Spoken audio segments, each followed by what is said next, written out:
This is Lewis Salt for Boxing Social in association with Empire Fight Store, Forged Irish Stout, freebets.com. Delighted to be joined with Johnny Nelson. We're here for a massive fight week.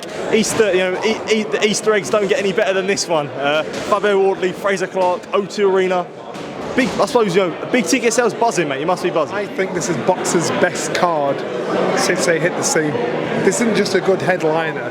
The whole card from top to bottom is intrigue, it's excitement, could be disappointment, could be a door opener. I think every one of the fights on the bill are good fights, and you would use them, if not top of the bill, chief support. So you've got top of the bill, and every other fight is a chief support. I was going to say, as you see throughout the card, absolutely stacked from top to bottom. I said, I suppose, how good is it now to get a good card, and when when the broadcast starts, you're going to sit there and you're going to want to watch through every fight. And this is what, listen, it's Easter Sunday.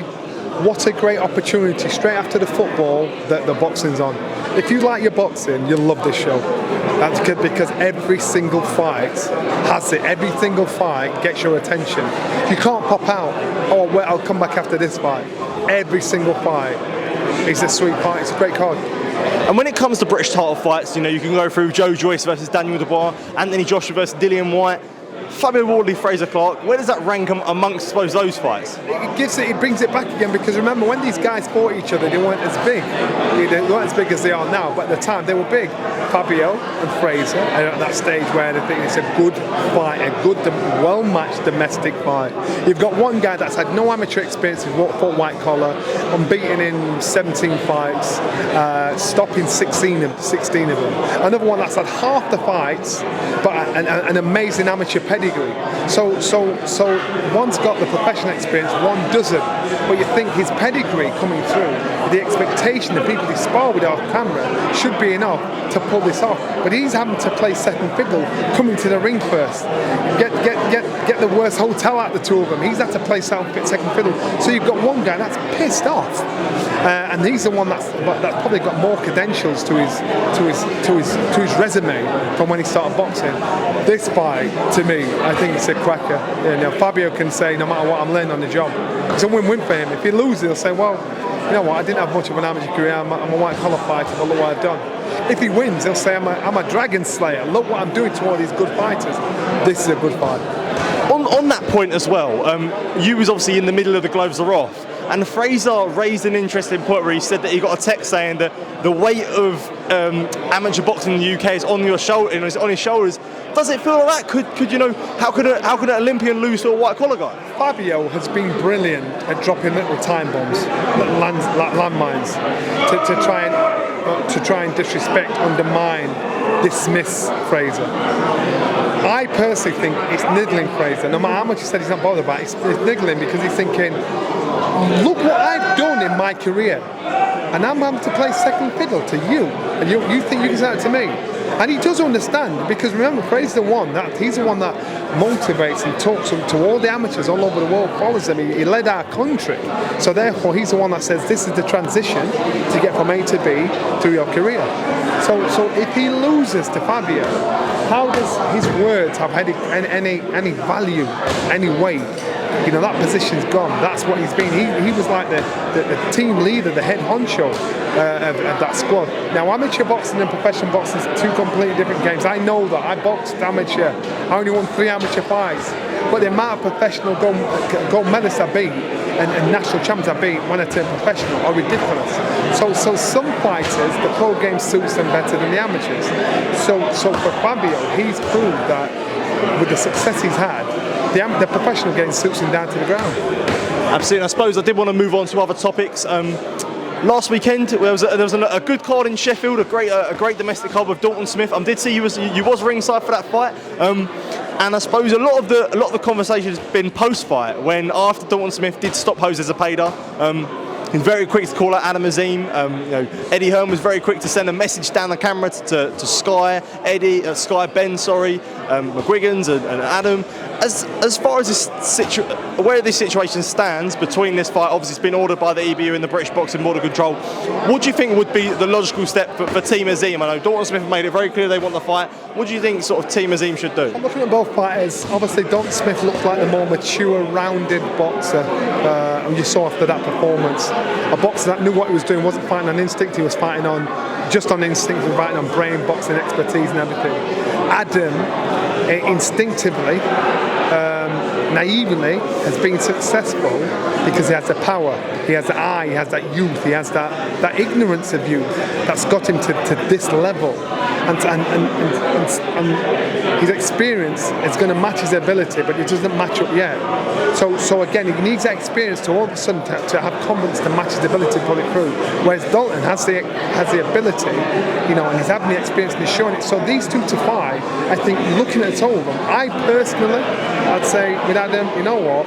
You just keep on your path. You two will cross paths, but get your experience. Make sure your experience matches your ability. And that's why this fight will be brilliant. Of course, Dalton. Of course, Eddie's going to say, let's do that fight now. Because Dalton, right now in this stage of his career, he looks the better of the two. He looks the better of the two. It's a big gamble. They're willing to take the gamble. Has Adam been moved too quickly, would you say?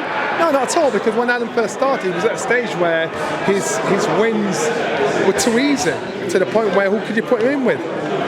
So he had no choice. And yes, that does happen. If you're a good fighter, you're too good for your own good. What happens is, when you start beating top fighters, you find yourself in deep waters, because everybody else has got depth of experience than you haven't, but you're beating the guys that are there. And you know what, may that carry on. But as I say, the experience has got to match the ability. And when it matches, then these two fighting each other will be such a classic. Absolutely. Another topic I did want to talk about with yourself, it seems to be sort of an ongoing saga now, and obviously the appeal by the UKAD and the British Boxing Board of Control regarding Conor Benn. They were successful with that.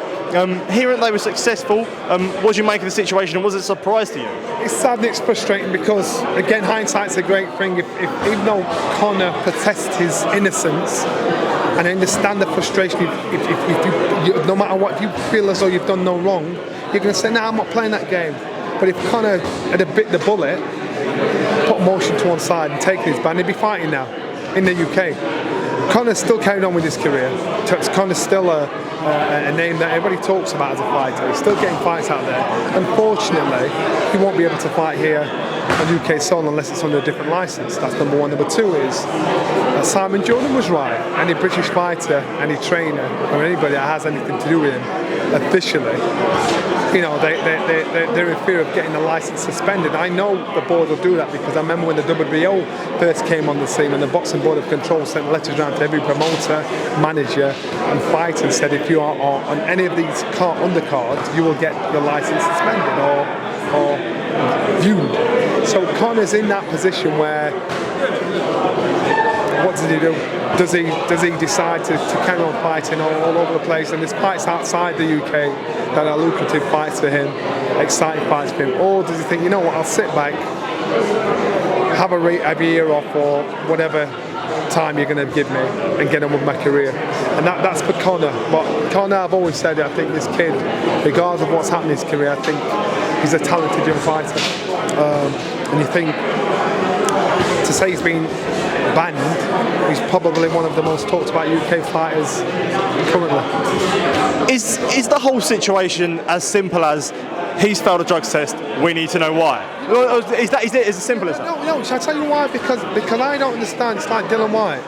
I don't understand why one can fight and the other can't. I don't understand. I don't get it. I don't understand. If you failed, you failed. So I don't understand. If there's a justifiable excuse for the findings, then that's it. So I'm not smart enough, I'm not sharp enough, I ain't a doctor to say I get that, it's X, Y, Z. What I see is, decisions have been made. You either respect the decision if you want to carry on your professional career here on UK soil against UK fighters to establish yourself, or you make your own path, and Conor has got to decide what path he's going to take.